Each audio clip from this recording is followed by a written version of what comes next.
This segment brought to you in association with Burger King.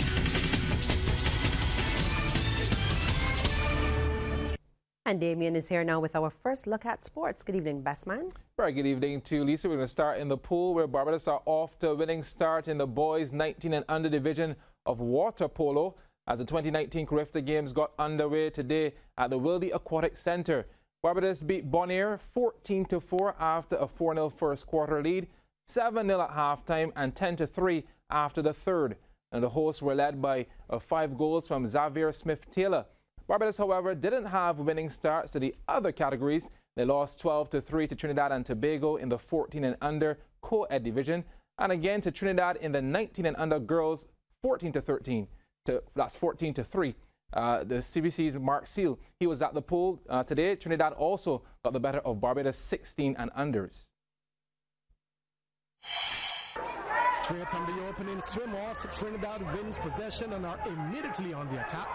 A lob pass finds Ross Gillette behind the Barbados defense, and he scores from point-blank range. TNT now with the interception, and this time the lob finds Dante Dritz-McKell. His initial shot is blocked by Fosler Booster, the goalie, but Gillette is right there to tap in for his second.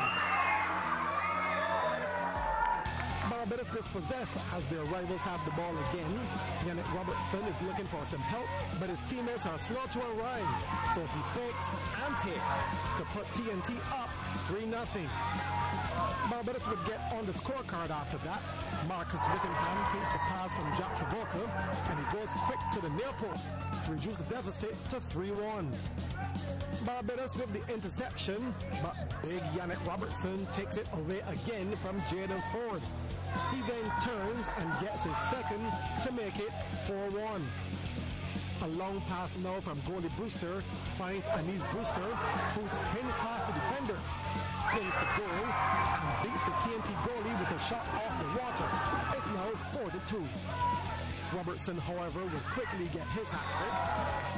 5-2 it was at the end of the first quarter. TNT will get a further 5 goals in this next period, starting with Gillette and his hat-trick. One-on-one with Brewster, and he won. This was followed by McKell with the assist to Robertson, who was unmarked in front of the goal to get his beaver trick. The deficit was now up to 5 goals, but Anis Brewster kept hope alive with his brace to make the score 7-3. This, however, signaled a 10-0 run to the black and red. A penalty awarded, and Robertson buries his 5th. The TNT swimmers proved to be faster, like here, where Marvin Gillard Bruce outsprints the Belgian defenders and scores. Barbados caught out of position again, which leaves Robertson to survey his options, and he chooses to shoot, getting his 6th goal to make it 10-3 at halftime. Third quarter now, Robertson shoots from far and he's just off hitting the bar, but Gillette is there for the rebound. Then to end the period, Gillard Bruce scores his brace, totally unmarked. It's 14-3 with no signs of it easing up. Barbados put a final end to that 10-goal run. Travolta from long range.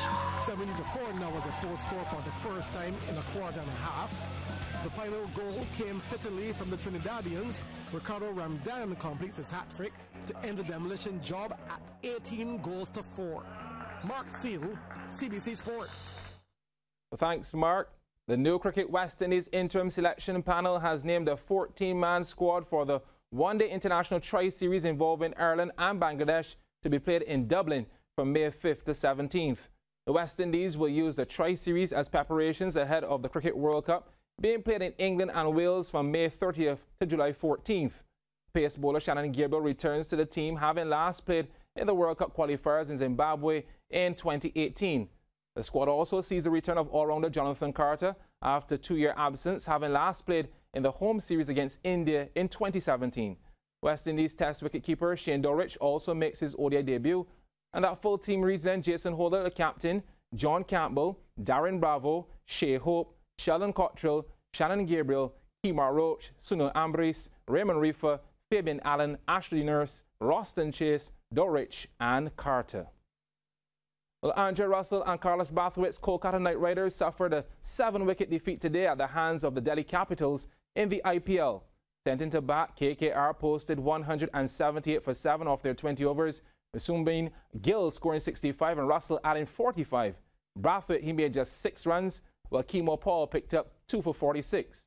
In reply, the Capitals reached a target on 180 for 3 in 18.5 overs. Shikadawan smashed an unbeaten 97, and Risbah Pan assisted with 46. Now, the men's open section of the Silver Hill Road Tennis Tournament is shaping up nicely. Julian Michael Jackson White and Dwayne Lynchy Lynch booked their spots in the semi-finals last night after contrasting victories at the quarter-final stage. Quarterfinals matchup: Morrison Johnson closest to the screen battling Dwayne Lynchy Lynch. 2 best in 3. 5-4 at this stage in favour of Johnson. Cautious approach by both players. Lynch with the forearm cross court. Johnson with the error. Locked at 5-all now. 2 shots later, Johnson gave a peek into his potential with a flashy straight drive. Lynch into the advertising.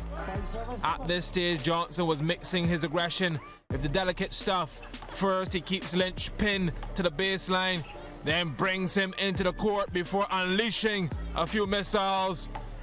That's out and point to Johnson.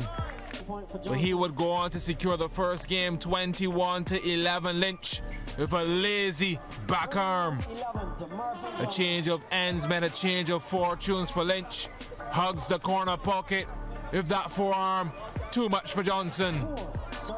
Lynch jumped out to a 7-2 advantage, helped by improved footwork and the occasional lapse in concentration from Johnson. Lynch would force a third with ease.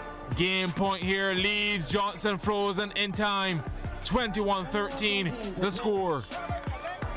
The crucial third and decisive game. Lynch started to turn the screws.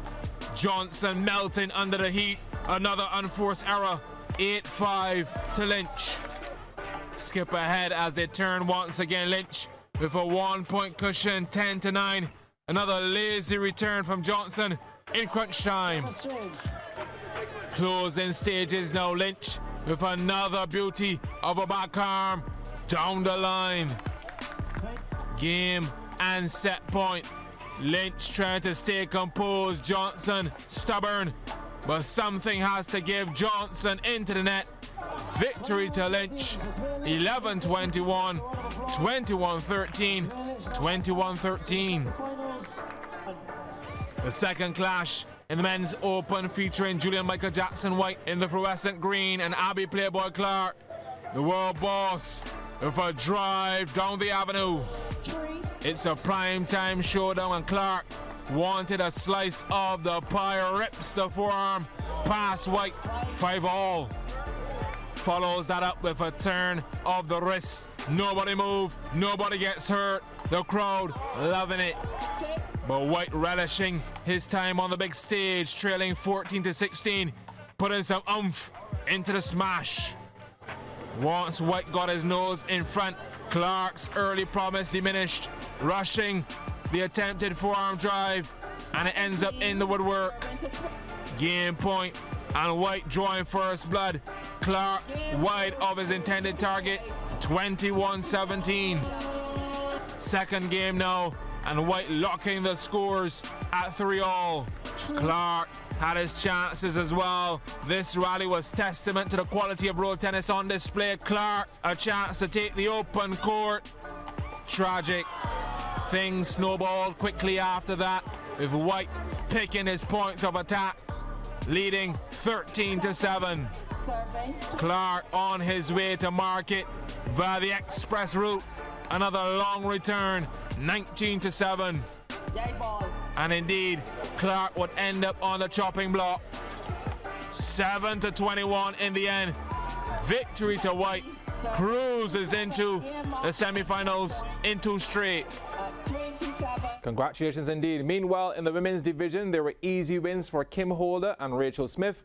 Holder beat Gaylan Edwards 21-14, 21-10, and Smith took care of the other opponent 21-11, 21-15 over Ashley Howell. In the under-21 category, Shaquem Nurse eased through to the semis with a 21-12, 21-16 win over Justin Vaughn, and Shaquan Henry progressed 18-21, 21-8, 21-18 over Dominic Brown. The quarterfinals continue tomorrow night at the Silver Hill hard courts. And that's it for sports, Lisa.